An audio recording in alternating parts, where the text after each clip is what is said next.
এক্সেলের তিনটি সূত্র and or not একটু সহজ করে বুঝে নিই।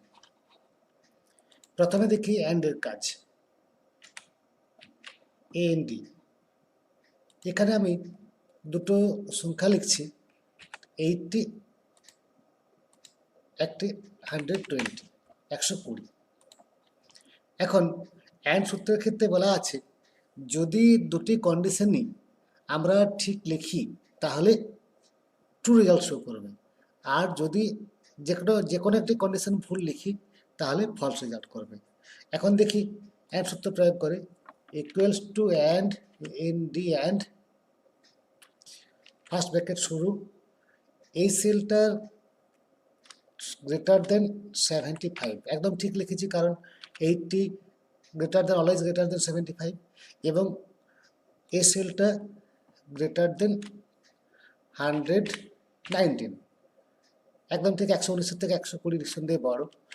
তো আমরা দুটো শর্তই ঠিক লিখেছি, তাহলে কিন্তু আমাদের যদি এন্টার দিই তাহলে দেখব ট্রু রেজাল্ট প্রকাশ করছে। আবার যদি যে কোনো একটা শর্ত যদি ভুল লিখি, অর্থাৎ AND অ্যান্ড এটা গ্রেটার দেন 85, অর্থাৎ প্রথমেই ভুল লিখলাম, আমরা 80-85 থেকে বড় লিখলাম, তো দ্বিতীয় শর্তটি ঠিক লিখছি, এই সেলটা গ্রেটার দেন 110, সেটা ঠিক লিখেছি। একটা সেলের শর্ত ভুল, একটা সেলের শর্ত ঠিক লিখেছি, সেক্ষেত্রেও ফলস রেজাল্ট পাবো, কারণ অ্যান্ড সূত্রেই বলা আছে যে যেখানে অ্যান্ড যদি প্রয়োগ করি সেক্ষেত্রে দুটো শর্তই ঠিক, দুই বা ততোধিক শর্ত যদি লাগাই প্রত্যেকটি শর্ত ঠিক হলে তবেই অ্যান্ডের রেজাল্ট আমরা ট্রু পাবো, নতুবা ফলস পাবো। দেখো এখানে ফলস, ঠিক আছে। অরের ক্ষেত্রে কি? অরের ক্ষেত্রে দেখিনি, অরের ক্ষেত্রে যে কোনো একটি শর্ত ঠিক হলে তার কিন্তু ট্রু রেজাল্ট আমরা পাবো। এখানে এই উদাহরণটাই দেখি 80 আর 120, দেখি সমান অর ফার্স্ট ব্র্যাকেট, এই সেলটা লেস দেন 75, ভুল লিখেছি এটা, কিন্তু দ্বিতীয় শর্তটা ঠিক লিখি, এই সেলটা গ্রেটার দেন 108, একটি শর্ত ভুল লিখেছি, একটি শর্ত ঠিক লিখেছি। তা সত্ত্বেও অরের ক্ষেত্রে বলাই আছে, অরের ক্ষেত্রে যে কোনো একটি শর্ত ঠিক হলেই অর কিন্তু ট্রু রেজাল্ট দেবে, এখানে ট্রু রেজাল্ট পাবো। এখন যদি দুটি শর্ত ভুল লিখি তবেই মাত্র আমরা ফলস রেজাল্ট পাবো। অর বন্ধনী এই সেলটা লেস দেন 75, 80 কখনোই 75-এর থেকে ছোট নয়, ভুল লিখছি শর্তটা, এবং এই সেলটা লেস দেন 110, এটাও ভুল লিখেছি, দুটো শর্তই ভুল লিখেছি, সেক্ষেত্রে আমরা ফলস রেজাল্ট পাবো। অ্যান্ড আর অরের ব্যবহার দেখলাম, এরপরে নট।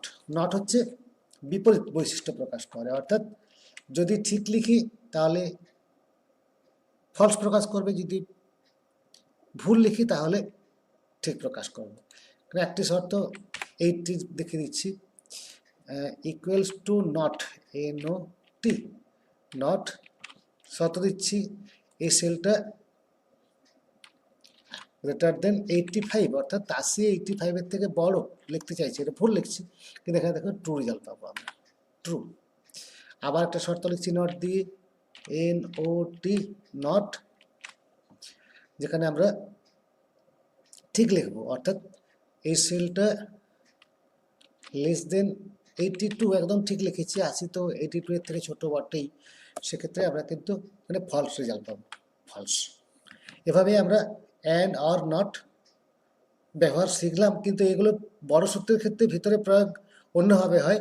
তবে এটা খেয়াল রাখবে যে অ্যান্ডের ক্ষেত্রে দুটো শর্তই, দুই বা ততোধিক শর্তই ঠিক হতে হবে, তবেই ট্রু রেজাল্ট পাবো। অরের ক্ষেত্রে যে কোনো একটা শর্ত ঠিক হলে ট্রু রেজাল্ট পাবো, এবং নটের ক্ষেত্রে বিপরীত, ট্রু হলে ফলস, ফলস হলে ট্রু।